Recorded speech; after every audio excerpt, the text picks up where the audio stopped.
Park Delta Bay is the first legal community of pint-sized homes. It's southeast of Rio Vista along the banks of the San Joaquin River. KPIX5's Dahlin says you might be surprised by the types of people who are deciding to downsize. Dah? Veronica, we have an attorney here and other working professionals at this park. Behind me, 2 of the 4 tiny homes in this community. And the folks who run this place, they claim this is the first and only legal tiny home community in Northern California. Hi, welcome to Angels Haven. This tiny home is Haven for Corinne Corley. The Kansas City attorney moved to California 2 months ago. I wanted to live in a house, and the only way to downsize and live in a house that I could come up with was to live in a tiny house. This was her house of 25 years. 3 bedrooms, 2 baths. She has a rare medical condition and moved to be closer to Stanford Hospital, where she's being treated.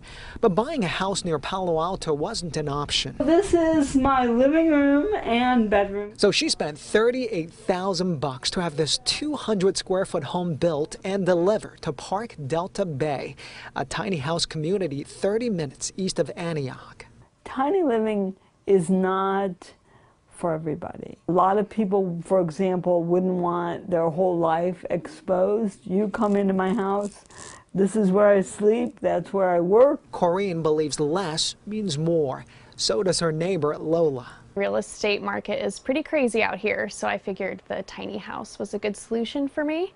The 25-year-old also moved here 2 months ago. Hers is slightly bigger, 26 feet long and 8.5 feet wide, a total of 221 square feet. Queen-size bed in here, room to store my ukulele. One of the pioneers of the tiny home movement says real estate prices are forcing cities to now consider tiny homes. Jay Schaefer built his first one in 1999, even wrote a book about it. And right now I'm building the most affordable, tiniest tiny house I've ever designed or built. It's only 7 feet by 8 feet. As for Corinne, she says once you go small, you can't go back. Getting used to living tiny was not that hard. There are tiny home communities in the Bay Area, but apparently they're not legal. For example, there's one in Alameda. I talked to a resident there. They're actually getting evicted by the city of Alameda because the salvage yard that they're parking at, they don't have a permit for tiny homes. Veronica? Wow. Well, 7 feet by 8 feet, 221 square feet. I mean, we're talking about really cramped living spaces. Do these folks say that they miss living in more traditional homes?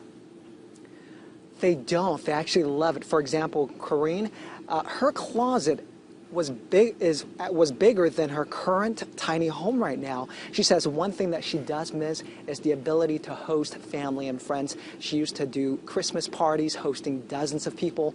Obviously, she can't do it now. So that is one thing that she does miss. You could do it outside your tiny home. You could set up a campfire or something.